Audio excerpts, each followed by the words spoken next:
आप सभी का एक बार फिर से यूके देवभूमि सरकारी जॉब तैयारी चैनल पे स्वागत है। और मैं उम्मीद करता हूँ कि आपको इस चैनल के वीडियो पसंद आ रहे होंगे, और अगर आपको पसंद आ रहे हैं तो लाइक, शेयर और सब्सक्राइब ज़रूर करिए। इससे आपको हमारे वीडियो का नोटिफिकेशन मिलेगा और हमको सपोर्ट।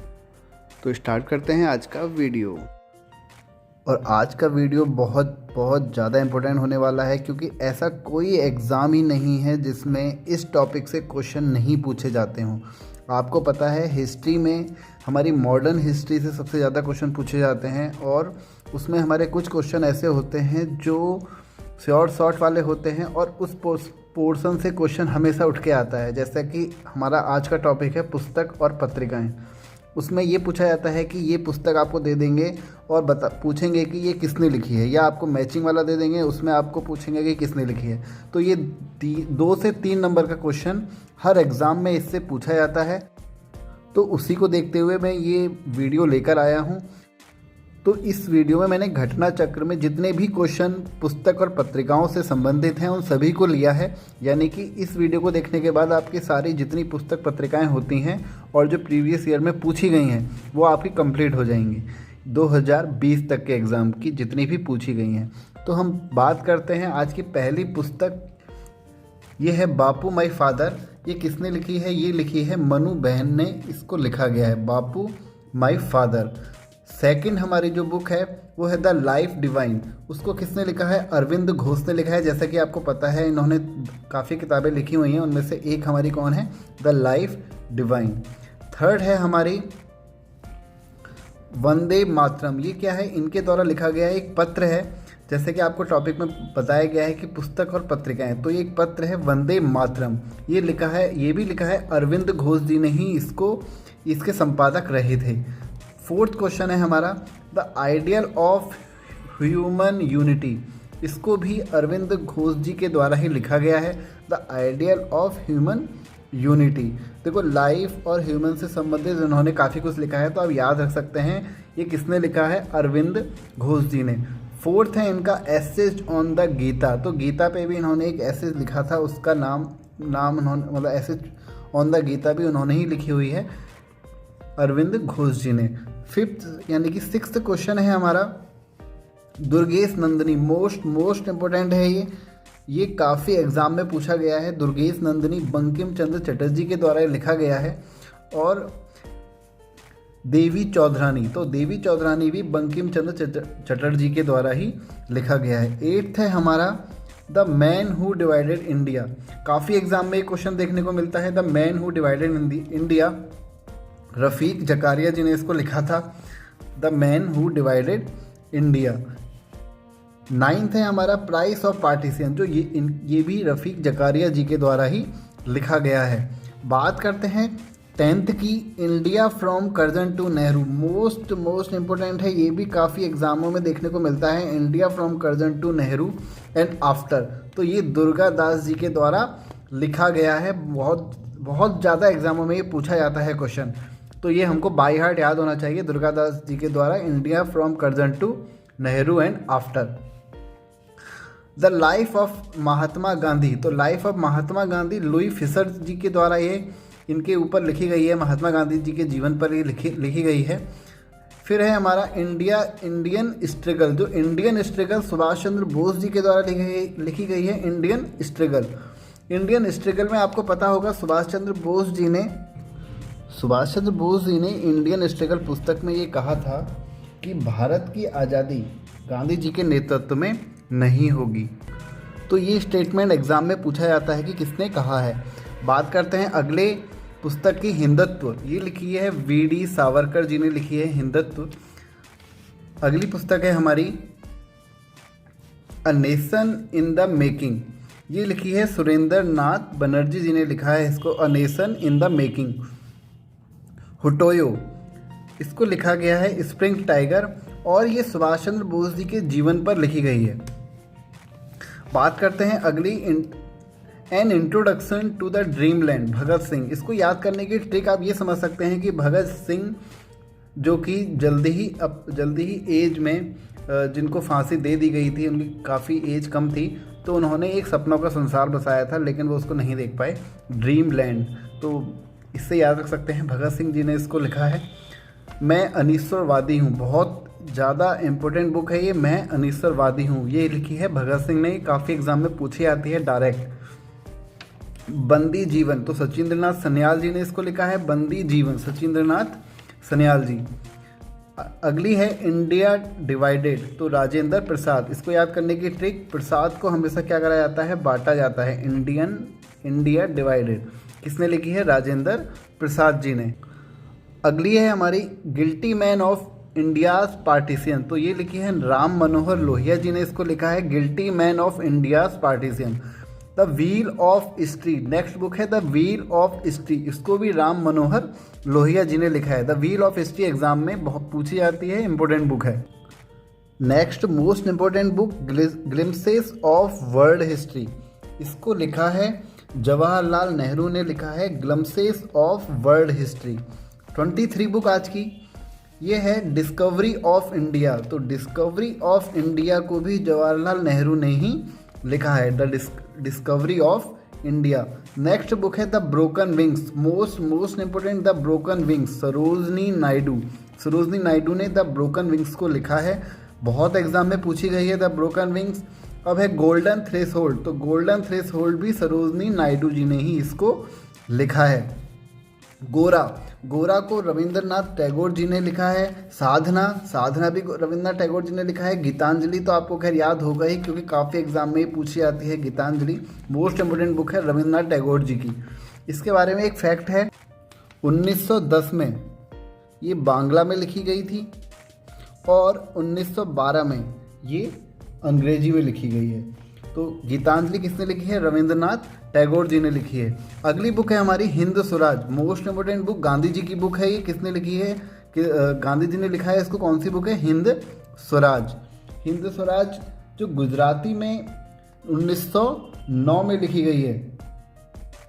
और ये क्या था, इस बुक में इन्होंने ब्रिटिश संसद को बाज और वैश्या कहा है। इसी बुक में गांधी जी ने ब्रिटिश संसद को क्या कहा है, बाज और वैश्या। तो ये बुक कब लिखी गई थी, 1909 में। बात करते हैं लिविंग एन एरा, ये लिखी है डीपी मिश्रा ने। लिविंग एन एरा किसने लिखी है, डीपी मिश्रा ने। बहुविवाह ईश्वरचंद्र विद्यासागर। वैसे आप इसका आइडिया भी लगा सकते हैं, क्योंकि विवाह के वगैरह में जो लड़कियों के बारे में यानी कि महिलाओं के बारे में काफ़ी काम इन्होंने किया है ईश्वरचंद्र विद्यासागर जी ने। तो बहुविवाह किसने लिखी है, ईश्वरचंद्र विद्यासागर। अगली बुक है दास कैपिटल, तो दास कैपिटल को कार्ल मार्क्स ने लिखा है। दास कैपिटल को किसने लिखा है, कार्ल मार्क्स ने लिखा है। कैसे याद रख सकते हैं इसको, दास के मार्क्स, इसको आप ऐसे भी याद रख सकते हैं, अपनी अपनी टीका बना सकते हैं। 33 है हमारी वैंगार्ड, तो वैंगार्ड लिखी है एम.एन. रॉय ने। वैंगार्ड किसने लिखी है, एम.एन.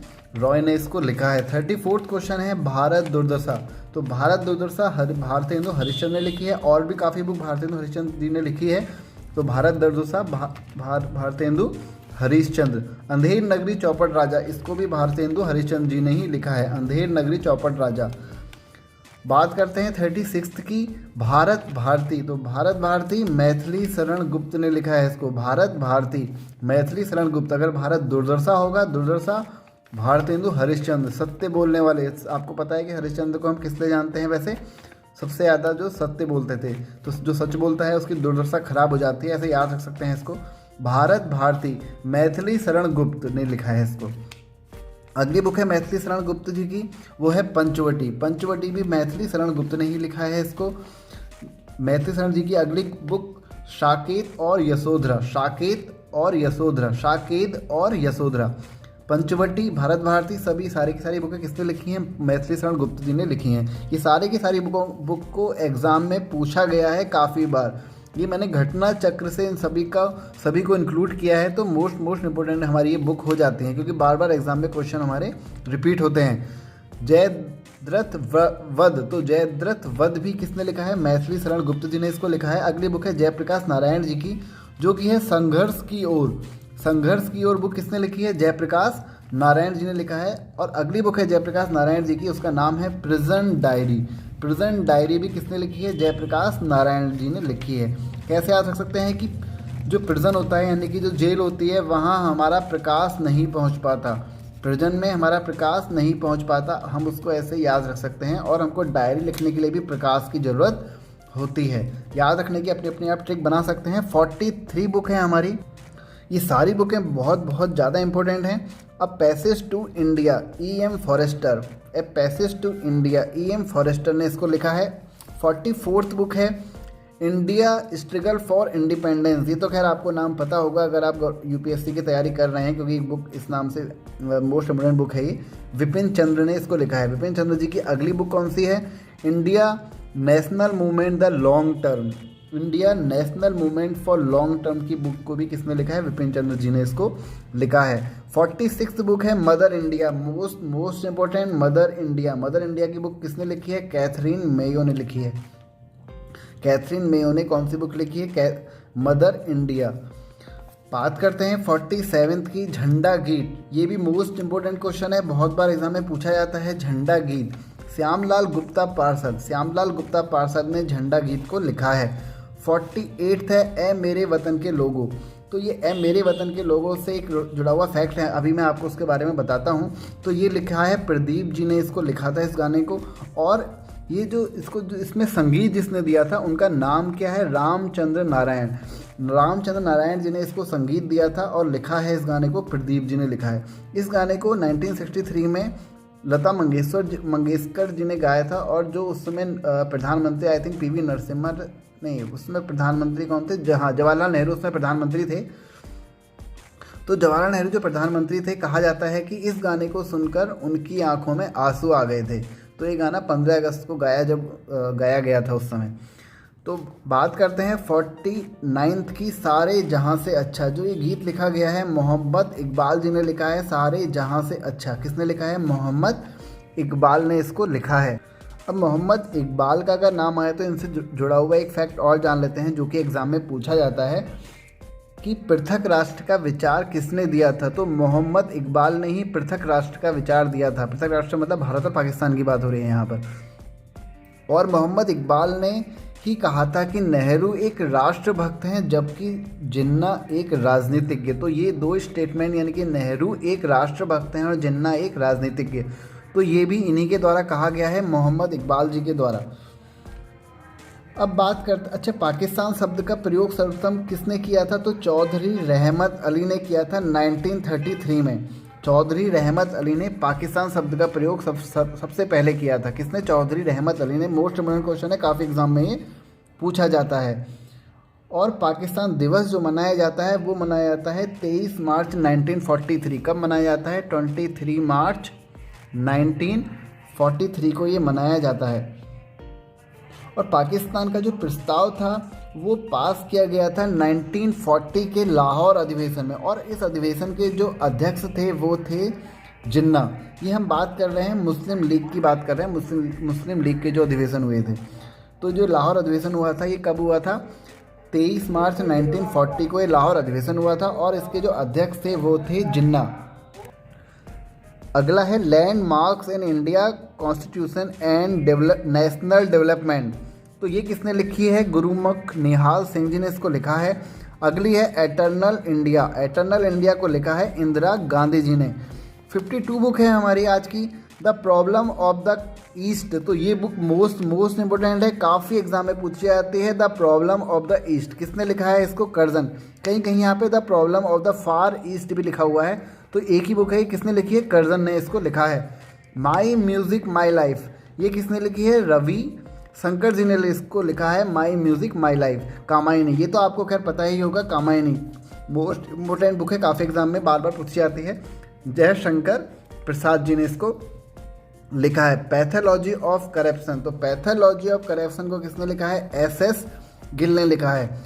तो पैथोलॉजी ऑफ करप्शन किसने लिखा है? SS गिल ने इसको लिखा है। इस वीडियो में बस इतना ही, और मैंने इसमें जितने इंपॉर्टेंट फैक्ट इससे रिलेटेड हो सकते थे कोशिश करी है उनको भी इंक्लूड करने की, और कुछ को हम जिनको शॉर्ट टिप्स हम बना सकते थे मैंने उनकी बनाने की कोशिश करी है। अगर आपको पसंद आई हो तो वीडियो को लाइक ज़रूर कर दीजिए और चैनल को सब्सक्राइब अगर आप चैनल पर नए हैं। तो बस इस वीडियो में इतना ही। Thank you.